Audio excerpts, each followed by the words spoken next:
Ito ho yung naging live nitong si Senator Alan Peter Cayetano bago ho ang impeachment noong Lunes. Pero bago yan, isang like at isang subscribe. Masaya na ho tayo dyan at sa mga gusto sumali sa ating community. Yung join button, nandiyan lang ho sa baba. Ayun na nga, binisita ho nitong si Senator Robin Padilla, itong si Senator Rodante Marcoleta. Bago tayo magtungo dito sa live na to ni SP Cayetano, Senate President ng Taong Bayan, dahil yung Senate President natin hindi natin malaman kung ano mga pinagagawa sa buhay. No? Pag-usapan ho muna natin itong pagbisita na to ni Senator Robin Padilla dito kay Senator Rodante Marcoleta. Base ho dito sa pusong Batas PH, Sen. Robin Padilla, 6. Permission to visit, detain, Sen. Rodante Marcoleta. Ano ho yan, napakagandang balita yan, no? Kasi kahit paano, no? Alam naman natin, pagdating sa ikakatatag ng kaisipan, si Senator Rodante Marcoleta, wala akong makakalampas yan. Diba?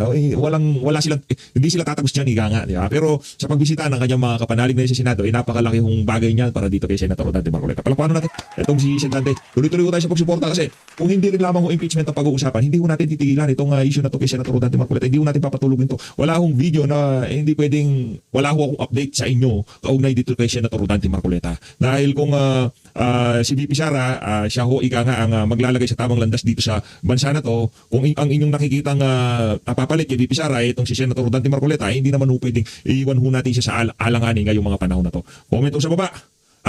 We stand with Senator Rodante Marcoleta. Para ika nga, mali natin, haliligaw siya sa mga video natin. Daming nagmamahal dyan sa mama na ginulong nila, mga kababayan nating OFW, ang sasama na loob. Kung pwede lang daw ho silang umuwi at personal na magtungo dyan sa, tawag dito, PNP General Hospital, gagawin daw ho ng ating mga kababayan na nasa ibayang dagat. Kaso problema ho, immediate family member lang ho ata ang pwede bumisita at yung ika nga, mga syempre high-ranking government official, mga high-profile individual, yan pwede yan. Pero yung page update, hindi pwede. Hindi pwede, hindi na pwede. Kasi ano tayo ano naman tayo kumbaga vlogger sa gigilid. Okay, hindi vlogger. Tawag ito, chismosa sa gigilid. Yung dahil chismosa dyan. Ito, Padilla 6, permission to visit Marcoleta. Sen. Robin Padilla has submitted a request to visit his ally, Sen. Rodante Marcoleta, according to CIDG and CR Chief Police Colonel John Giagi. Na nakapiliin mo sana. Pagbigyan yan. Pagbigyan nyo itong si Senator Robin Padilla para kahit paano. Di ba, sa maliit na kaparaan. Hindi tayo nag-worry sa kaisipan ni Senadante. Kaya niya nga, katawan talaga niya. Hindi rin natin mapagkakaila na matanda na si Senator Rodante Marcoleta, 70 years old. Tingnan nyo yung inyong mga lolo at lola na 70 years old. Kung may nararamdaman na sila, ganun ho ang lagay ngayon ng ating Senator Rodante Marcoleta. Kaya para dito kay Ping Lacson, napakawalang hiya mo para baratan itong si Senadante ngayong mga panahon na to.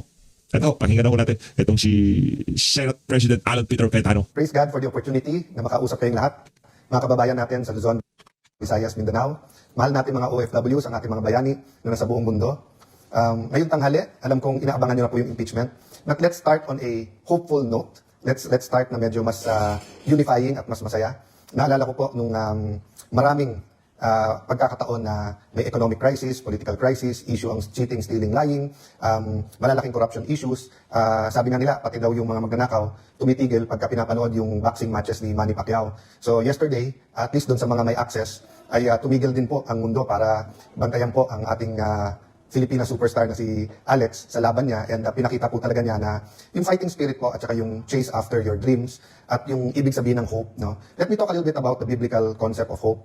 Kasi sa English, pag sinabing hope, and I'm basically listening to Tim Keller, his lecture on Galatians and identity, and also kay Max Lucado dun sa Facing Your Giants. At sinasabi nga nila, and many preachers have said this, no? Na kung titignan mo yung Hebrew at saka Greek word for hope, ito'y total assurance. Hindi katulad po sa English na pag sinabing, Alan, magkikita pa tayo next week. I hope so. Alan, sigurado ba yung 2/3, 16? We hope so. Alam mo naman yung kabila. So, yung hope pag ginamit po sa English can be very powerful, but then it can also mean na I'm not that sure, di ba? Unlike pag tinignan mo yung Greek word at yung paggamit nito sa Hebrew culture na ang sinasabi total assurance. Yung isang pastor nga po sa CCF Alabang, ang ginamit niya yung rope na parang nakatali-tali na ganung katibay yung hope, no? So I'd like to start out with that note that whatever's happening in our country, especially for young people, di ba, yung violence na naganap recently, I think all of us related kay Alex nung sinabi niyang baka dun sa iba na mga sanay sa ganun level ng competition at yung mga pagiging elite athletes ng kanilang bansa because they have the opportunity. it's not that big a deal, no, to win a match at that level. But for someone from the Philippines, nakaka-relate po dyan yung someone from Africa, nakaka-relate dyan yung someone from East Timor, someone from Bangladesh. Kasi nga, it's just like football, di ba? Ang daming napakagaling na football sa Pilipinas, pero number one sa atin yung basketball. Kaya pag sinabi mo halimbawang football, iba pa rin yung level ng paglalaro, let's say, sa Europe or sa Middle East, no? So there are things that bring us together, and I think that is very important, and we cannot forget, despite all our differences, we're all Filipinos. So, the Bible also talks about knowledge, understanding, and wisdom. And kung meron po tayong pwedeng common prayer, ano man ang ating politika, ano ating pananaw, ano man ang ating panig sa lahat ng nangyayari sa ating bansa, I think malinaw naman na we can pray na lahat tayo magkaroon ng tamang knowledge, tamang understanding, at tamang wisdom. Pumasok si Brother Robin, tatawagin ko siya maya-maya.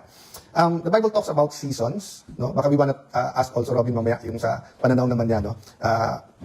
Sa mga basic principles sa buhay, based on his faith, no? So, sa akin po kasi, yung seasons, may season talaga ng renewal, pagbabago. At yung season ng renewal, nagsisimula po yan sa repentance. Wala pong nagbabago na nagsasabing, tama ako.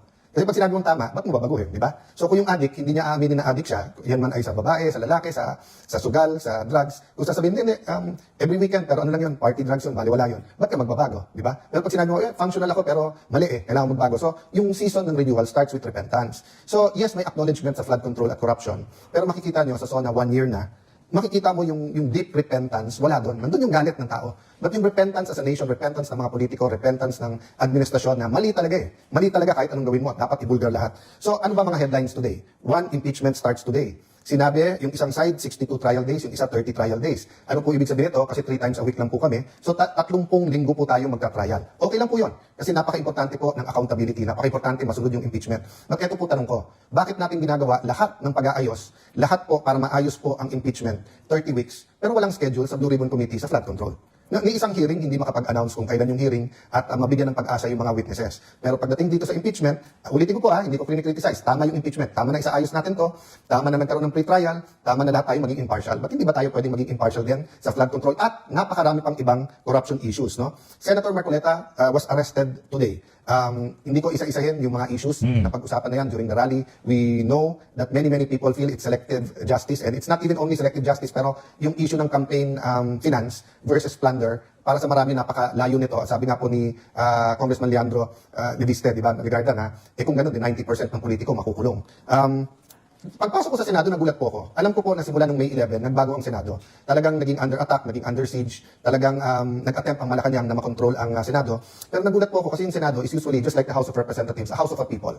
Siyempre may mga gate, no? Pag tinitingnan niyo po yung bagong building sa BGC, mas open po to. Sa Fort Bonifacio, mas open, no? Pero ito, dahil GSIS building at dahil nga nagkaroon ng mga issues, sabihin mo na kailangan itaas yung security. Pero pumunta po kayo dito, mukhang kampo po ang Senado ngayon. Napakalayo pa lang, puno-puno mga pulis, may mga barikada, sunod-sunod po yung mga checkpoints. So it's not only like a military camp, it's like a garrison camp, no? So doon sa nagtatanong na, halimbawa may dumating na foreigner or mga businessman or mga ambassador, sabihin martial law ba? Siyempre hindi. Pero bakit ang Senado ngayon ay mukhang garrison or fortified na kampo, no? So beneath all of this, there is a creeping economic crisis. Marami sa maliliit nating mga negosyo ay may problema. So on one hand, maganda na tinaas yung sahod, and I'm in favor naman na taas yung sahod. But yung per industry at per business, iba-iba kalagayan. So maraming small businesses, halimbawa ngayon, 20-30% ang niliit ng kita, in danger na masara. So tumaas ka sweldo, nagsara naman. And dahil ang focus ng gobyerno ay nasa impeachment, wala dun sa anti-corruption, wala dun sa ekonomiya, mukhang creeping na palaki itong economic crisis na wag naman sana. In the meantime, may padating na super bagyo. In the meantime, mayroon na strong or super El Nino. In the meantime, alam natin bagyuhin tayo. Nag-alboruto yung iba nating mga vulkan. So, we have to read the season. So, guys, ang sasabihin ko lang, common sense, in prayer, in knowledge, read between the lines sa pag-aresto kay Senator Marcoleta. Iilan na lang po kami dito. So, paano po nangyari na sa dami ng lumalaban, ang parati pong may kasalanan parate, yung lumaban o yung gustong lumabas yung totoo, no? So, I would dare say there's also a crisis of confidence. A crisis of confidence is not only in the administration but in all politicians. Anong problema nito? Ang makikinabang lang po dito, yung extreme left at yung extreme right, or yung komunista at yung pasista. Kasi sila po yung mga lumalaban na mali ang buong sistema at sila po ang mga kalaban ng democracy. So, regardless of our politics, we have to fight for democracy, for our democratic rights. And democratic rights, may freedom po talaga yan to speak out. May freedom po talaga yan na labanan ang corruption. Ang problema, pag nagagamit na yung mga legal institutions at system, humihina po tayo. I'm comforted by the verse I read this morning that the light shines on the darkness and the darkness has not overcome it. Alam mo, habang binabasa ko to, sunod-sunod na yung text na huhulin na si Senator Marcoleta, nandun na sa Sandigan Bayan, dadalhin na sa Payatas and everything. And we're all human eh. So parang nakakawalan ng pag-asa, di ba? Parang magsa-start ka ng impeachment, ilan na lang kaming abogado dito sa Senado, narinig na natin na pabababain nila yung numero para imbis na 16 to convict, maging 14 o 13. So let's see kung may argument pa yan o wala. Tapos biglang isa na namang kasama mo. And then meron pong mga nagpapalutang, may 2, 3 pa. So makikita nyo mga kababayan, I don't need to keep explaining that. Common sense and read between the lines na lang po tayo. This is our democracy. It's not my democracy, it's not Robin's democracy, it's not the majority's democracy, it's not Amy Marcos or Bongbong Marcos or the Aquino's democracy. It's our democracy. Lahat ng Pilipino. And if we don't do much more about it, pag hindi tayo naging aktivista at kumilos, kung hindi po tayo lumaban, magiging biktima po ang ating demokrasya. So while I'm asking Brother Robin to join us sandali, can I read to you ulit yung preamble ng ating konstitusyon? Kasi napakaganda nito eh. Pag binasa niyo po to, ito po, magkakaisa tayo na ito ang gusto nating klaseng Pilipinas. We, the sovereign Filipino people, imploring the aid of Almighty God, in order to build a just and humane society, and establish a government that shall embody our ideals and aspirations, promote the common good, conserve and develop our patrimony, and secure to ourselves, our posterity, the blessings of independence and democracy. Tingnan niyo po ito the blessings of independence and democracy under the rule of law and a regime of truth, justice, freedom, love, equality, and peace. Do ordain and promulgate this Constitution. So yun po ang pakiusap ko ngayong hapon na to. Paglaban natin ang konstitusyon ng ating bansa. Paglaban po natin katotohanan, labanan natin corruption. Let's not fight each other. Let's fight corruption. Let's debate kung ano yung tama sa konstitusyon. But let's fight for the Constitution. Brother Robin, alika sandali. So usually po, nagagather po ang minority bago mag-session, pero ang impeachment naman po hindi majority, ang minority. Like masalam, brother. So, brother, mga kababayan natin. Assalamualaikum po, magandang hapon po sa inyong lahat. Ito po ang, alam nyo, ako po yung estudyante ng kasaysayan. Ito po mga nangyayari sa atin ngayon. Ito po parang napaka-gifted po natin lahat. Dahil nangyayari lahat sa harapan natin ng isang araw, ito po yung magiging kasaysayan at maisusulat sa lahat ng talaan. At tayo po ay saksi sa mga nangyayari. Kaya ako po yung sumasang-ayon sa sinabi ng aming Senate President ng Taong Bayan, Alan Peter Cayetano, na maging mamatsyag po tayo at wag po tayong parelax-relax lang na parang walang nangyayari. Sapagkat dito po, kapag ito po ang naghusga ay ang kasaysayan, wag naman po sabihin ng inyong mga magiging lahi na kayo'y naupo lang at walang ginawa. Ito po ay tandaan po natin, meron po tayong obligasyon una sa Panginoon Diyos, pangalawa sa bayan natin at sa taong bayan. Huwag po natin kalimutan yun. At napakaganda po nung kanyang sinabi kanina na tayo'y magkaisa, ang kalaban natin korupsyon. Hindi tayong Pilipinong magkakalaban. Yun pong korupsyon ang kalaban natin. At yung mga mapaggawa po ng mga kwento, mapaggawa ng mga storya, yung mga magagaling manira, Fake news peddler. yan po ang kalaban natin. Antikler. Sen, siniraan ka na naman ni Antikler. Baka hindi pa alam ni Sen Rob. Sen, ikinumpara niya yung naging sagutan niya ni Kiko Matsing. At noon sa ginawang paghabol sa kanya ng mga kababayan natin sa Canada. Sabi ko naman, dalawang magkaibang bagay yun. Yun, ika nga, debate dyan sa Senado at yun, sama ng loob ng ating mga kababayan. Dalawang magkaibang bagay, pero pinagpipilitan ni Ante na kesyo ganito. Huwag kang magalala sa sinagot na kita. Panginoon pa lamang po ng Sinagutin mo. mga propeta, isa na po dyan, si Jesus Christ, peace be upon him. Ang kalaban din niya, fake news. Sabi nga po dati, ang una daw na gumawa ng fake news si Satanas. Totoo po yun. Satan, si Kaya Satan. dito po sa pagkakataong ito, dapat alam natin kung sino ang kakampi natin. Doon pa tayo sa katotohanan o doon tayo sa Kung si Marcos Jr., King of Corruption, si Satan, King of Fake News. Yun lamang po. Maraming salamat po. So, in behalf ng buong grupo at ni Brother Robin, so addressing ourselves to Christians, Muslims, mga kapatid sa Iglesia ni Cristo, mga Buddhist, mga hindi naniniwala sa mga spiritual, lahat pa rin tayo Pilipino pa rin, bansa pa rin natin to. So ako, sang-ayon kay Robin, first, meron tayong obligasyon sa Diyos. Pero regardless ng paniniwala natin sa Diyos, which is of course most important to us, yung responsibility natin to each other. So paumanin lang po sa Senate Media, alam ko gusto niyo magtanong about yung pagtanggal kay General Mao. Sasagot na rin kami ni Senator Robin doon sa obstruction of justice. Nililinaw ko po yung buong grupo, we obstruct injustice. Guilty po kami of obstruction of injustice. Yung obstruction po, pangaharang, hindi po namin naharang ang hustisya. Ang inaharang po namin, yung pong kawalan ng hustisya or injustice. So, paumanin lang sa Senate Media, let's focus on the impeachment today and in the next few days, kasi Monday to Wednesday impeachment, para lang pong mabigyan din po namin yung ng substantive na laman yung aming sinumpaan na impartial justice. Having said that, the other issues will go on and meron naman tayong Thursday, Friday, Saturday during the week, At yun, ulit-ulitin po namin. Pwede naman po natin isabay na magkaroon po ng investigasyon sa flood control, sa iba pang DPWH projects, sa corruption sa ating bansa, maging anong ahensya man yan, yung pong mga pang-aapi sa ating mga kababayan, pwedeng ituloy-tuloy po lahat yan. We cannot stop. Hindi one issue nation tayo. Thank you, Brother Robin. At hintayin natin mga kasama natin kung dadaan pa o doon na magkikita-kita. Okay, tanaw tayo dito kay Tony Michael Powan. Ang ganap, grabe. I think lumabas na po ng statement ang ating Vice Presidente, no? That she has chosen to appear by counsel today in accordance with the impeachment rules. Nice one, nice one. Hindi dadalo si VP Sara sa impeachment. Yung gusto mangyari ng mga siraulot mga atik sa Malacanang hindi mo pagbibigyan. Palakpakan. Oh. Karapatan naman po ngayon ng that she be that her appearance be made through counsel. So, sa ngayon po, masabi natin na hindi siya mag-attend today. She's here through counsel. Attorney, sinasabi ng prosecution team na ang hindi ng pagkaroon pa yung sinasabi ka para mag-iwas daw sa kanyang responsibilidad sa bahay. What's your take? Hindi naman po, unang sa lahat, para kung sinasabi, yung pagharap niya sa kaso ay ginagawa na sa kasalukuyan. Kaya na matagal na siya nag-form ng isang defense team, dahil alam niya mahagong tayo sa ganito. At kaya naman kami, mga abogado na yun nandito, para talagang ilitigit itong kaso at sagutin at patunayan na wala pong basihan yung mga paratang laban sa kanya. Pangalawa, actually, ang mandato po niya bilang Vice Presidente ng trabaho para sa bayan, at yun nga po yung ginagawa niya. In fact, I just spoke for a few minutes ago, he's actually in a planning session, no, with members of the OBP to prepare for Super Typhoon Bobby. So yun ang ginagawa niya sa Magandang pinuso sa decision of the Sa amin naman, nilalatag lang namin yung aming mga argumento. Now, we leave it up to the wisdom, of course, of the impeachment court. And however way it goes, we will always respect the decision of the impeachment court. At kami naman, we're ready, sabi ko nga, sakaling hindi mapagbigyan yung motion, ready naman kami to go through the full length of trial. Sir, how do you reconcile her decision on here today from her earlier pronouncement that she is ready and she wasn't gone back? Well, she is ready, and that's why we're here today. We've been preparing for how many, actually more than a year now, no? So I don't think there's anything to reconcile there. I don't think there's any conflict with that.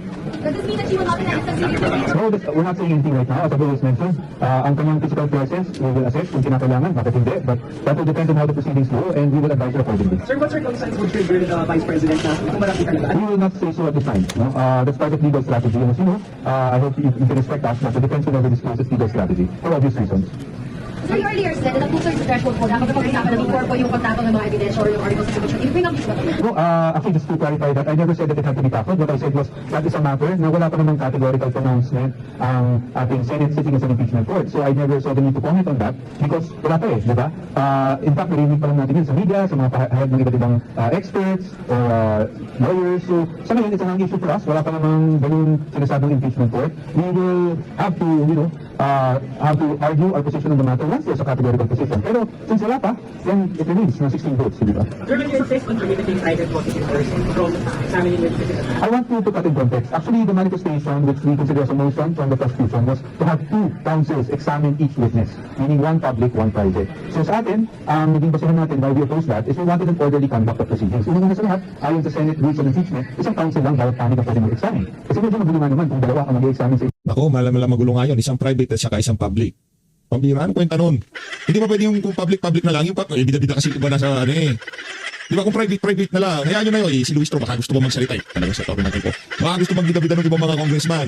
Kung hindi nyo rin lang naman kaya na magsalita dyan sa impeachment na yan, huwag na kayo magbida-bida, di ba? isang witness, no? But we also put there na since our position is only one counsel should be examining each witness, then perhaps it should be the public prosecutor. But again, that is up for decision sa impeachment court, no? And we respect whatever the impeachment court decides on that. attorney will the defense oppose for ever magkaroon ng changes sa presiding officer during the time? Yung presiding officer kasi sa amin, that's internal to the Senate. Ang parating namin position dyan is wherever the presiding officer is, gagalangin natin and we will go through with the trial regardless, no? Because sa akin, of course, without taking anything away from senators or lawyers, kasi syempre, at least, mas maintindihan yung technical aspects, no? But even senators who aren't lawyers, most of them are well experienced, a number have been through impeachment trials as well. So I'm sure hindi naman tayo magkakaroon ng issue kung hindi man lawyer yung magiging presiding officer. So in brief, we have no problem. Sir, earlier the prosecution said they will use any attempts of delays at tayo mamaya. Is this the commitment you share as well na hindi kayo proceed? Well, we've never crossed delay, so I don't see how that should change now. Sir, last po, the difference from very strong position of the opening of the BIR box. That's not true, ma'am. That's not true. We never opposed the opening of the BIR box. Yeah. In fact, our comment says that we are not averse to the pre-marking of the documents inside the box. Just to clarify. Sir, the rest of Marcoleta, what are your thoughts on the time taken to apprehend one hour before impeachment? I don't think it's proper for me to comment on that. Ang focus lang namin, we're here as a defense team of the Vice President. I think it would be inappropriate for me to comment on anything to do with the senators. No? Thank you. Sige, last question. No, wala naman kami ganyang plano, but as I said, no, we do not disclose our strategy. Let's see first how it goes. Ang in-expect naman natin later is there will be opening statements, di ba? From both sides. And then we'll take our cue from what the impeachment court wants to do after. If they want to discuss preliminaries or maybe discuss the rules and the procedures that will be followed. We'll just take our cue. I think it's too early to say what motion we will be filing in open or at least voicing out in open court. I think we'll have to take by ear and see how the proceedings go. Last po, yung decision of Di ba? Di ba yung sinasabi ko eh? Talaga nga ano yun nila yan. Ika nga itinaunho nila ng impeachment ang pag-aresto kay Rodante Marcoleta para ika nga matabunan yung pag-aresto niya dito sa impeachment ni VP Sara. Pambihira talaga. Nanonostra. Nanonostra ho natin yan. I cannot answer that because one, I don't know if it's a personal decision. Second, if it were advice from counsel, then we cannot disclose because as we all know, attorney-client privilege stands, no? Thank you very much. Thank you. March 13, you said, sa testimony ni Chacha, definite sa akin pa naman yung threshold. Dapat na pag-usapan na ganyan, kesa sa gitna namin yung pag-usapan, kesa magkaroon pa ng problema. Kung meron ng categorical na pronouncement po, no, ang Senate sitting as an impeachment court. Pero sa ngayon, as far as I know, wala po. In fact, in the interviews I've seen from Senator Gatchalian, I think they maintain that it exists. So there's no issue. Pag-usapan ng early on. I don't prefer anything, ma'am, because there is no categorical pronouncement from the Senate as of yet. Ang susundin lang naman natin dito, Senate as an impeachment court. Hindi po opinion ng iba. Yan. Palakpakan natin ito si Atty. Michael Pawan. Nasuplak-plak. Nasupalpal na naman yung mga reporter na bida-bida dyan sa Senado. Ito ang pagdating ng mga ika nga perwisyo sa bansa natin dyan sa Senado. Pero lang yung mga kalyado natin, hindi perwisyo yung mga yan, mga kapanalig yan. Yan ho ang mga kaganapan yan. Update lang ho tayo ha. Ika nga, sino ba yung mga nagdadatingan dyan sa Senado? Kailangan makita ng ating mga kababayan. Sino-sino yung mga yan? Ang malinaw dito, ang mga fakso dito, hindi inaresto si Rodante Marcoleta. Hindi inaresto si Mike Defensor. Sila ho sumuko. Bottom line, wala akong inaaresto na ika nga nasa porsyento na o nasa sandigang bayan na para ika nga isukuan niya kanyang sarili. Kailangan ho kasi yun na talaga ma-emphasize na inaresto sila para walang ika nga parang konsiderasyon. Parang pagka ikaw sumuko, parang meron natang konsiderasyon pwede kang mag-bail. Kung di tayo nagkakamali ha. Ngayon, ito si Senator Rodante Marcoleta at ito si Mike Defensor, base sa pinaka-huling update, sila ho sumurrender. Sila ho sumuko. Hindi ho sila inaresto. Maliwanag ho yung mga kababayan para hindi po tayo mabudol ng mga mabubudol ngayong mga panahon na to. Asa si Jinke? Hindi ba?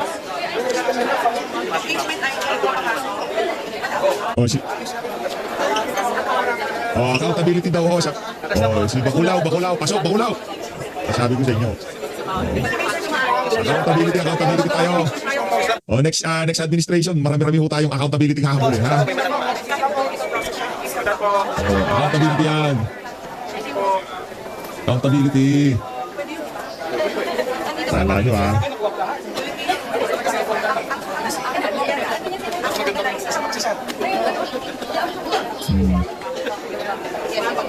Next, sino po bang dadalo dyan?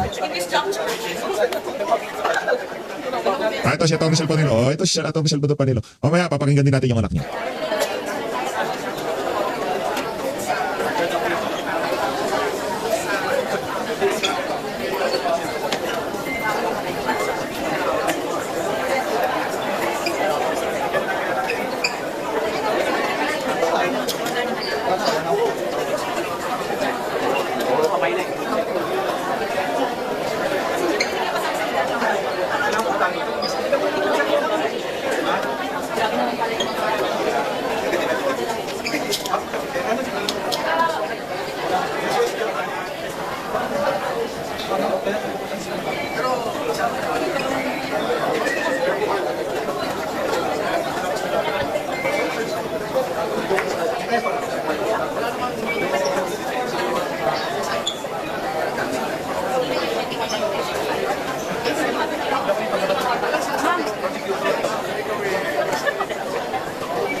Malayo yung mic natin, lapit. Yan.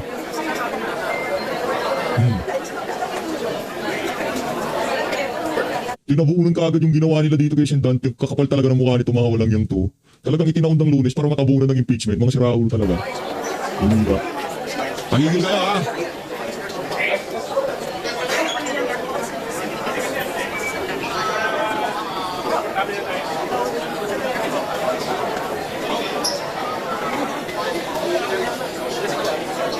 Wala tayong audio. Sir, wala tayong audio, sir. Standby lang tayo. Dahil walang audio, si Atty. Salvador Panol, pakinggan na lang ho natin yung anak niya. Panelo pa rin naman ho ito, pero may audio. Salamat sa pag-imbita. Opo. Unahin natin itong impeachment trial ni Vice President Sara Duterte ngayong araw na po yan. Attorney. Ano ba yung mga expectation po ninyo? Walang. Well, it's the first hearing, so nakakita tayo ng manifestation from the prosecution kung sino ang mga testigo na balak nilang i-presenta today or sa mga susunod na araw. So yun yung isang inaasahan natin, mukhang base doon sa sa mga listahan ng testigo, mukhang mga testigo ito ukol doon sa grave threats di umano na sinabi daw ni Vice President Sara Duterte laban kay Pangulong Bongbong Marcos, First Lady at kay dating Speaker Martin Romualdez. Pero dahil po ng hearing nga ito mamaya, baka maaari ding ma-bring up yung motion ng or prayer ng defense na i-dismiss yung kaso on technical grounds. So baka makita natin yung mamaya. Opo. Attorney, para po sa kaalaman ng ating mga kababayan, ano po ba yung mga paunahing tungkulin, papel ng defense at ng House Prosecution panel sa impeachment trial ng Vice Presidente? Okay, so yung prosecution, ang trabaho niya is patunayan yung mga articles of impeachment o yung mga di umanong paglabag ni Vice President Sara sa konstitusyon man o sa batas na para sa kanilang palagay impeachable offenses. So yun ang trabaho nila, yun ang magrepresenta sila ng mga testigo at ebidensya na susubukan nilang patunayan yung mga impeachable offenses na linagay nila doon sa articles of impeachment. Yan. Yung defense naman, yung defense panel ni Vice President Sara Duterte, ang trabaho nito ay depensahan syempre si VP Sara at patunayan naman na hindi siya nag-commit nitong mga impeachable offenses or walang sapat na basehan para i-convict si offenses na alleged ng prosecution. At specifically for this impeachment, meron din silang mga grounds on technical grounds na para sa kanila ay sapat na i-dismiss itong impeachment complaint. Opo. So hindi lamang ang prosecution panel ang may papel na magpresenta ng kanilang mga ebidensya, maging ang depensa po pwede rin po magpakita ng kanilang mga ebidensya laban po sa mga allegations ng prosecution. Hello? Yes, attorney, narinig ko ba niyo kami? Yeah. Yes, po. So, tama yun. Yung prosecution muna ang mauunang mag-present ng evidence nila.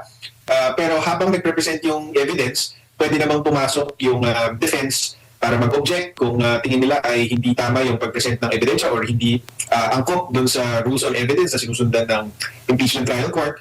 Tapos pwede rin silang mag-cross-examine ng mga witnesses na ipresenta ng prosecution. Tapos pagkatapos na mag-present ng prosecution, yung defense naman ang may pagkakataon na mag-present ng sarili nilang testigo at ebidensya.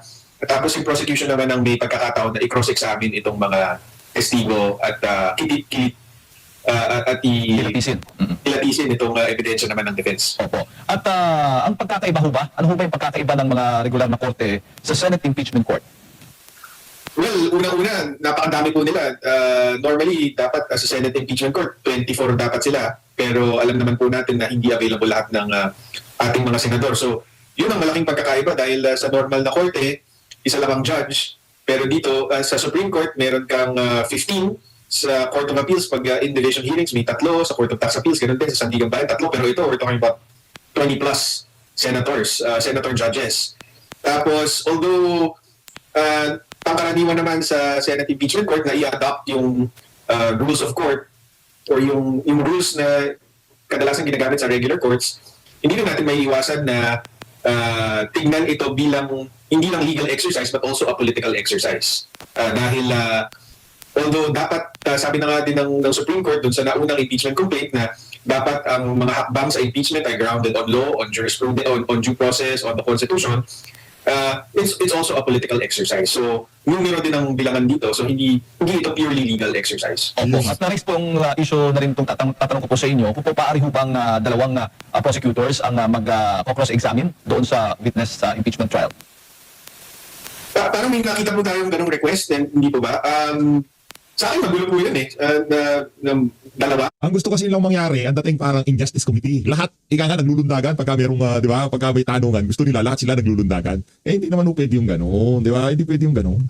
Kasi sa regular courts, although pwedeng more than one ang abogado sa isang panig, kailangan pumili ng isang lawyer lamang na magrepresenta ng witness. Kasi napakagulo po nun kung dalawa. Opo. So, ako, tingin ko dyan dapat isa lang. Opo. Yung House For orderly procedure lang naman po. Yes, Hindi yes. naman for any other reason. Opo, yan din po yung naging tugon ng defense panel dahil para magkaroon nga ng kaayusan. Ano? Di magulo ang dalawang magtatanong. Kasi sa regular na korte, talagang isa lang po lamang po talaga ang nagtatanong. Yan po yung madalas na sinasuggest po, ina-advise ng judge mismo ng court attorney.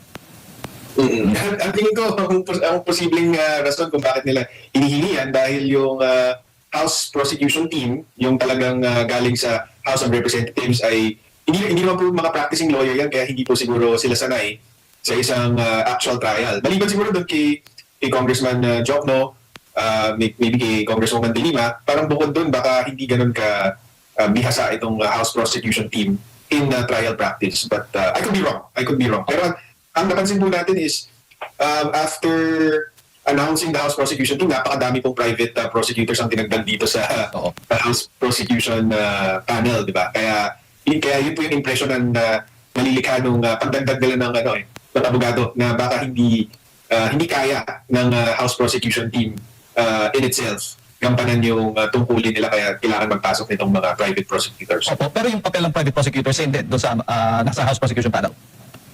Yes, ganun din po yun.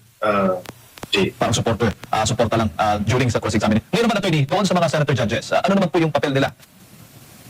Well, ang papel ng judge, whether dito sa Senate Impeachment Court or sa regular court, is dinggin yung bawat panig. Tapos along the way, kailangan niya ring mag-rule on certain matters para sa kaayusan ng trial at para to make sure na yung prosecution at defense sumusunod sila sa mga patakaran ng korte. So, yun lang naman ang tungkulin ng senator judges. Ultimately, of course, magbobotohan sila sa dulo kung dapat bang ma-acquit or ma-convict itong si VP Sara. Opo. At maaari ba silang makapag-cross-examine din yung mga senator judges? Hindi cross-examination ang tawag doon. Ang tawag doon is clarificatory questions from the judges. Pwede yun. Kahit sa regular courts, pwede yun. So, ang normally mangyayari is yung party, whether the prosecution or the defense, it presents its witnesses, magtatanong siya doon sa witness niya. Pagkatapos niya magtanong, ang tawag doon is direct examination. Pagkatapos niya, magka-cross-examination naman yung kabilang panig. Tapos, kapag tapos na yung direct Sayang ho, wala si Senator Rodante Marcoleta, no? Saya sana ng impeachment kung nandyan siya. examination at cross-examination, kung walang redirect at recross or pagkatapos ng redirect and recross, yung mga judges natin sa regular courts, nagtatanong sila ng clarificatory question. So, dito sa Senate Impeachment Court, pwede rin nila gawin yun. Opo. Pero issue ba sa inyo yung magiging presiding officer ay hindi lawyer o kailangan lawyer? Well, sa akin, mas madali sana kung abogado. Dahil siyempre may background sa law, may background sa rules and procedure. So, mas madali kung abogado. Kaya lang, kapag abogado, mas madali niya rin mabali yung batas. Diba? Kung kunyari, kung abogado ka nga, ikaw ang gagawing presiding officer, so mas maalam ka sa batas, pero ang problema doon is, maalam ka nga sa batas, pero may pinapanigan ka naman, di mas madali mo rin mababali yung batas. So, yun ang benefit and risk of having a lawyer as a senator judge. So, itong si Senator Gatchalian, mukhang siya na nga ang magiging presiding officer for the impeachment trial, hindi siya abogado, pero okay lang naman insofar as syempre meron naman yung staff na abogado, tapos kung merong legal question na kailangan sagutin, pwede niya namang ibato ito sa mga miyembro ng Senado para pagbotohan. So in that sense, okay lang naman. Pero ang mas importante dito is dapat yung presiding officer walang pinapanigan. Yun ang pinaka-importante. So we're open-minded about Senator Gatchalian. Let's see kung magiging open-minded siya, magiging patas siya, magiging fair siya sa bawat panig. Diba kasi yun ang pinaka-importante doon, na maging patas ka. Opo. Kung sakaling ngayon sa pagpupulong po nila ngayong araw na ito, possible ba madali lang ba yung gawin na mag-raise po ng isang resolution, aprobahan nila na sa halip na si SP Sherwin Gatchalian yung magiging presiding officer, po pwede po silang pumili ng kahit sino. Ayun na nga, maraming salamat po sa pagsuporta sa PH Update. Mag-ingat po kayo lahat. Halin natin ng Pilipinas.